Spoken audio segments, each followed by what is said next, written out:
Kenapa kami kebijakan pemerintah nggak ada pola karir, nggak ada kompetensi sebagai syarat jabatan, nggak ada kebijakan penggajian yang efektif, buruh bisa jadi esmelon bisa rangkap bupati, reformasi birokrasi pun dikorupsi.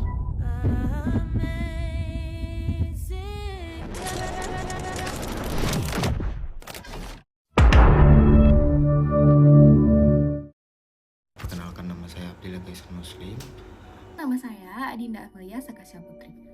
Nama saya Ayla Arini Putri. Nama saya Charles Daniel Papahan. Nama saya Deni Syasibanizar. Perkenalkan, nama aku Fahri Rizky Pratama. Nama saya Gina Nasyurrahman. Nama saya Immanuel Marcel Nupurba. Perkenalkan, nama saya Dewi Busana Gultom. Perkenalkan, nama saya Muhammad Alabra. Nama saya Makaila Divaniata Yaharahap. Kenali, nama aku Muklis Faizal. Perkenalkan, nama saya Nademulya Pangabean. Perkenalkan, nama saya Raja Aksan Saleh Lubis. Perkenalkan, nama saya Rania Tamazaya. Perkenalkan, nama saya Sonia Sinita Simbolon. Halo semua, saya Mima Karolin Gala Berginti. Perkenalkan, nama aku Yudi Galisian Purba. Nama saya Via Gustri Zalku. Halo semuanya, dengan Patrick Weaver dari Suara di sini. Seorang konten kreator yang mengkritik pemerintah melalui video. Video ini sempat viral dan menjadi bahan perbincangan karena di dalam video ini juga konten kreator mengatakan bahwa pendukung pemerintah merupakan salah satu musuh bangsa yang tidak layak untuk berdampingan dengan masyarakat. Oke guys, seperti yang kita lihat berita kita saat ini, kebijakan pemerintah itu makin lama tuh makin aneh ya. Dan banyak banget nih buzzernya, banyak banget kelompok pendukung yang dukung pemerintah ini. Which is for me, ini tuh bisa jadi salah satu perpecahan kita, dan juga itu bisa kita anggap sebagai musuh bangsa, bahkan tidak layak untuk berdampingan hidup sama kita. Kan gimana? Yang menjadi pertanyaan saya adalah, di dalam isu ini kita bisa mendapatkan dua hal antara kritik politik dan ujaran kebencian. Pertanyaan saya, bagaimana dengan pendapat teman-teman atau argumentasi teman-teman?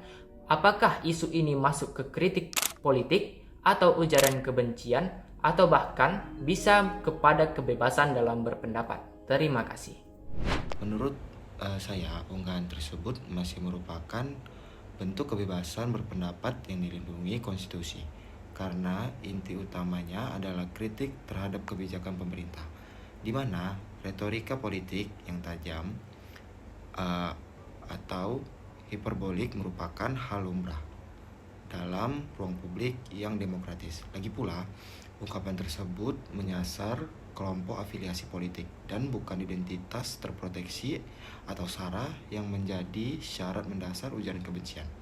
Sehingga penyelesaian atas kedengaran ini seharusnya dilakukan melalui debat publik dan edukasi.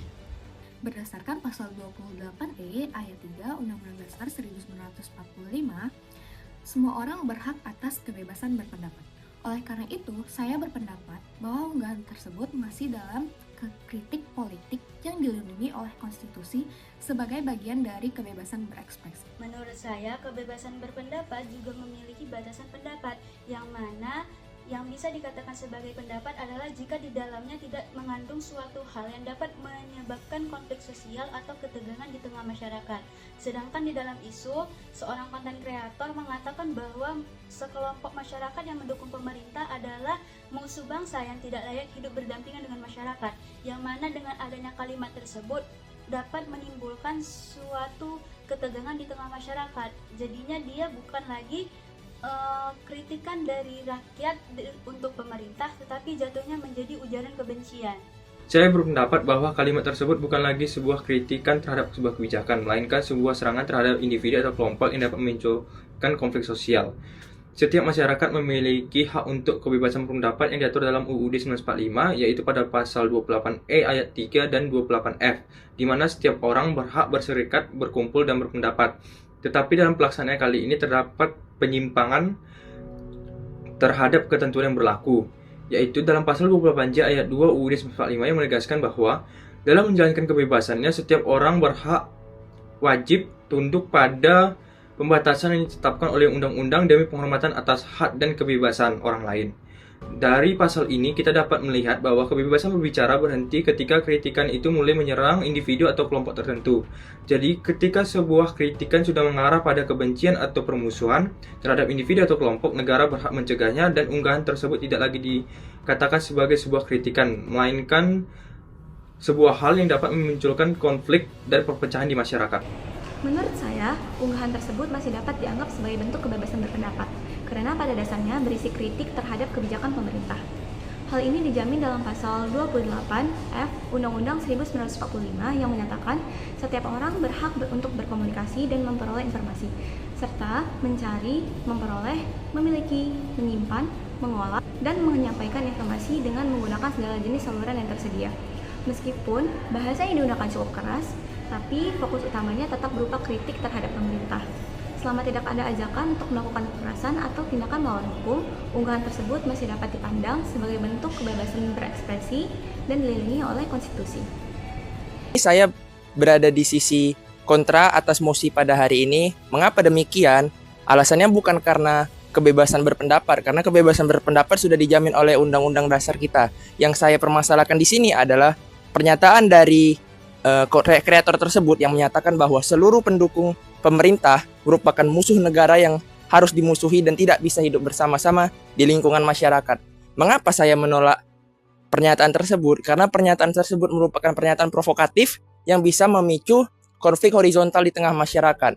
Karena di dalam demokrasi yang sehat harus dibangun atas dasar argumentasi yang jelas, bukan atas dasar tuduhan yang sentimental. Saya setuju dengan mosi tersebut karena kebebasan berpendapat merupakan hak konstitusional setiap warga negara, sebagaimana yang dijamin oleh pasal 28E ayat 3 Undang-Undang Dasar 1945.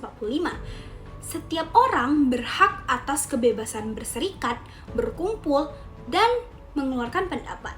Kalimat musuh bangsa mungkin dapat dianggap sebagai ungkapan yang retoris. Namun, di sini tidak terdapat fakta bahwa kreator tersebut mengajak para audiens untuk menyerang pendukung pemerintah. Oleh karena itu, pernyataan tersebut masih dapat diperdebatkan sebagai ekspresi politik. Nah, saya kurang setuju. Kritik itu boleh, tapi kalau sudah menyebut kelompok lain sebagai musuh bangsa dan memicu kebencian, itu bukan lagi kebebasan berpendapat, melainkan mengarah ke ujaran kebencian yang dapat menimbulkan konflik dan perpecahan. Saya memilih kontra. Mengapa?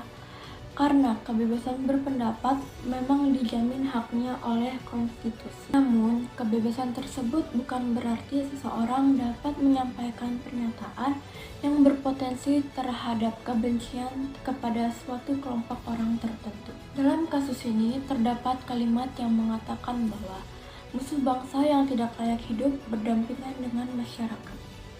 Kalimat tersebut bukan hanya kritik terhadap suatu kebijakan pemerintah saja, melainkan kritik terhadap suatu kelompok orang tertentu.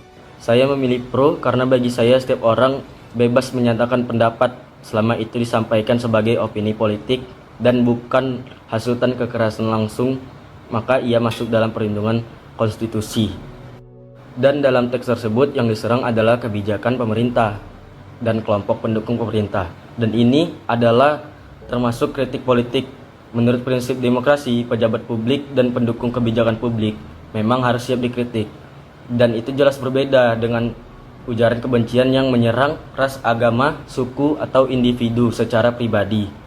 Padahal kalau kita lihat dari teks tersebut, di sini sasarannya adalah sikap politik, bukan identitas dasar seseorang. Menurut saya, kebebasan berpendapat itu adalah hak asasi setiap manusia di dalam kehidupan bermasyarakat. Maka, selama belum ada keputusan hukum yang menganggap unggahan tersebut salah, keputusan tersebut harus dihormati. Menurut saya, di dalam kasus ini bukan lagi bentuk kebebasan dalam berpendapat, melainkan ujaran kebencian yang sangat berbahaya. Di negara kita, kebebasan berpendapat itu ada batasnya dan diatur dalam pasal 28J Undang-Undang Dasar 1945, di mana kita sebagai warga wajib menghormati hak orang lain demi ketertiban umum. Mengatakan suatu kelompok sebagai musuh bangsa yang tidak layak hidup, menurut saya itu bukan kritik politik yang membangun, melainkan ujaran kebencian yang dapat memicu konflik bagi sesama masyarakat. Menurut saya pribadi, unggahan itu sebenarnya masih masuk ke dalam kategori kebebasan berpendapat yang dilindungi undang-undang, karena inti utamanya kan mengikuti kebijakan pemerintah yang memang haknya warga negara.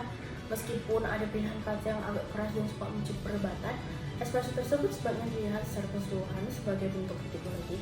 Jadi substansi kebebasan berekspresinya tetap harus dijaga di negara kita. Saya setuju dengan mosi. Kenapa? Karena konten kreator juga merupakan warga negara Indonesia. Di negara Indonesia, melindungi hak masyarakat dalam berpendapat, karena negara Indonesia merupakan negara demokrasi. Sebagaimana Undang-Undang Dasar tahun 1945 pasal 28 ayat 3 menyatakan perlindungan hak masyarakat dalam berpendapat. Jadi, konten kreator tersebut berhak dalam berpendapat untuk pemerintah. Dan kritik juga merupakan check and balance untuk transparansi pelayanan yang ada di negara kita. Sebagai tim kontra, saya berpendapat bahwa unggahan tersebut tidak lagi termasuk ke dalam kebebasan berpendapat yang dilindungi oleh konstitusi. Persoalannya bukan pada kritik terhadap pemerintah, melainkan cara penyampaiannya. Jika sudah memberi label negatif atau menyerang kelompok tertentu, hal itu tidak lagi dapat dianggap sebagai kritik yang dilindungi. Di sini saya akan menyatakan pendapat saya bahwa menurut saya unggahan konten kreator tersebut telah melewati batas kebebasan berpendapat. Saya setuju bahwa setiap orang berhak menyampaikan pendapatnya masing-masing sebagaimana hal ini juga telah terjamin pada pasal 28E ayat 3 Undang-Undang Dasar 1945. Namun bukan berarti setiap orang bebas mengatakan apa saja yang mau katakan, karena dalam menjalankan haknya, setiap orang tentu harus tetap memperhatikan, menghargai, serta menghormati hak orang lain. Dan dalam kasus ini, konten kreator tersebut mengatakan bahwa setiap orang yang mendukung pemerintah adalah musuh bangsa yang tidak layak untuk hidup berdampingan dengan masyarakat. Menurut saya, kalimat ini bukan lagi tertuju pada kritik kebijakan pemerintah, tetapi juga akan menyinggung pihak-pihak tertentu yang dimana ini tentunya akan menimbulkan konflik sosial serta perpecahan dalam masyarakat. Oleh karena itu, saya berpendapat bahwa unggahan konten kreator ini bukan lagi kebebasan berpendapat yang dilindungi oleh konstitusi. Saya dari tim kontra dengan tegas menolak mosi tersebut. Kita sepakat bahwa setiap warga negara memiliki hak untuk menyampaikan pendapat. Hak tersebut dijamin dalam pasal 28E ayat 3 Undang-Undang Negara Republik Indonesia tahun 1945 yang menyatakan bahwa setiap orang berhak atas kebebasan berserikat, berkumpul, dan mengeluarkan pendapat. Tetapi, kebebasan berpendapat bukan berarti seseorang bebas untuk mengatakan apa saja tanpa batas. Hal ini tertulis dalam pasal 28C ayat 2 Undang-Undang 1945 yang mengatur pembatasan hak asasi manusia. Setiap orang wajib tunduk pada pembatasan undang-undang.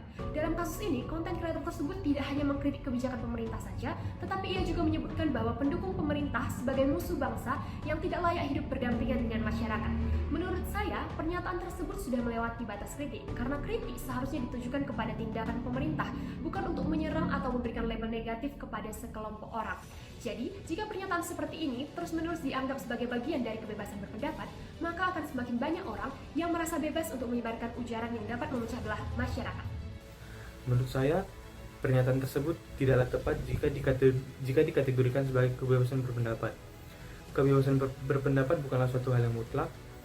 Dijelaskan dalam pasal 28J Undang-Undang Dasar 1945 bahwa setiap orang harus menghormati hak orang lain dan menjaga ketertiban umum.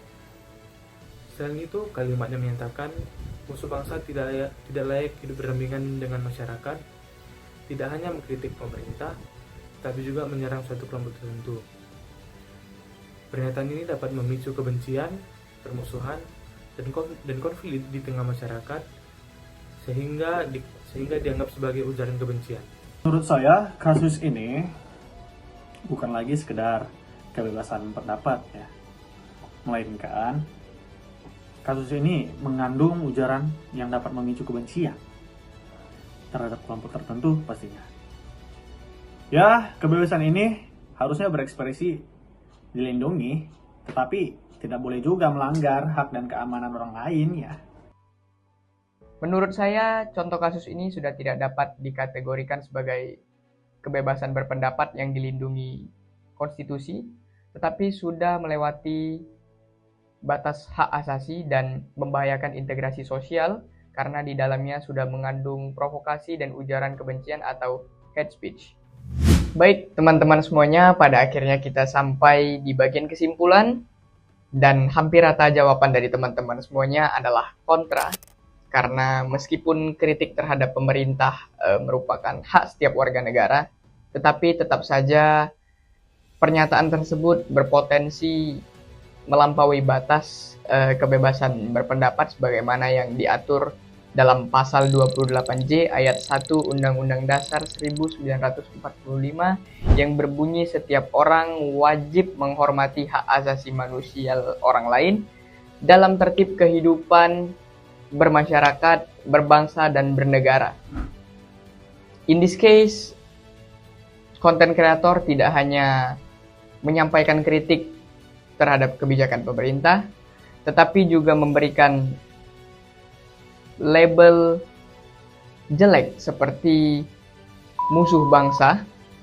Pernyataan tersebut bergeser dari kritik menjadi ekspresi yang berpotensi memecah belah masyarakat. Oleh karena itu, mosi tersebut patut ditolak.